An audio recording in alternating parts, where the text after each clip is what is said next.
آنکھیں نم کر دینے والا ایک واقعہ۔ مجھے وہاڑی کے ایک گاؤں سے بڑا محبت بھرا خط لکھا گیا کہ مولانا صاحب ہمارے گاؤں میں آج تک سیرت النبی صلی اللہ علیہ وسلم پر بیان نہیں ہوا، ہمارا بہت دل کرتا ہے، آپ ہمیں وقت عنایت فرما دیں، ہم تیاری کر لیں گے۔ میں نے محبت بھرے جذبات دیکھ کر خط لکھ دیا کہ فلاں تاریخ کو میں حاضر ہو جاؤں گا۔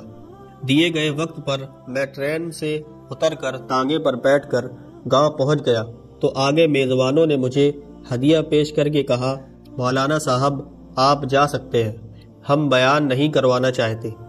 وجہ پوچھی تو بتایا کہ ہمارے گاؤں میں 90% ختم نبوت کا انکار کرنے والے لوگ رہتے ہیں، وہ ہمیں دھمکیاں دیتے ہیں کہ نہ تو تمہاری عزتیں، نہ مال، نہ گھر بار محفوظ رہے گا اگر سیرت النبی صلی اللہ علیہ وسلم پر بیان کروایا تو۔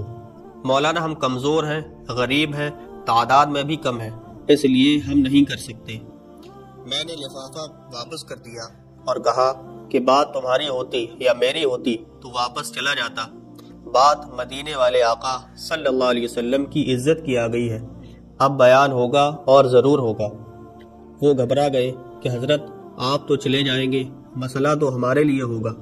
میں نے کہا اس گاؤں کے آس پاس کوئی ڈنڈے والا یعنی با اثر گنڈا ہے؟ انہوں نے بتایا کہ گاؤں سے کچھ دور نورا ڈاکو رہتا ہے، پورا علاقہ اس سے ڈرتا ہے۔ میں نے کہا چلو مجھے لے چلو نورے کے پاس۔ ہم نورے کے ڈیرے پر پہنچے، دیکھ کر نورا بولا، آج خیر ہے، مولوی کیوں آ گئے ہیں؟ میں نے کہا بات حضور صلی اللہ علیہ وسلم کی عزت کی آ گئی ہے، تم کچھ کرو گے؟ میری بات سن کر نورا بجلی کی طرح کھڑا ہوا اور بولا، میں ڈاکو ضرور ہوں پر بے غیرت نہیں ہوں۔ وہ ہمیں لے کر چل نکلا۔ مسجد میں 3 گھنٹے بیان کیا میں نے اور نورا ڈٹ کر کھڑا رہا۔ آخر میں نورے نے یہ کہا کہ اگر کسی نے مسلمانوں کی طرف آنکھ اٹھا کر بھی دیکھا تو نورے سے بچ نہیں سکے گا۔ میں واپس گیا۔ کچھ ماہ بعد میرے گھر پر ایک آدمی آیا، سر پر عمامہ، چہرے پر داڑھی، زبان پر درود پاک کا ورد۔ میں نے پوچھا کون ہو؟ وہ رو کر بولا، مولانا میں نورا ڈاکو ہوں۔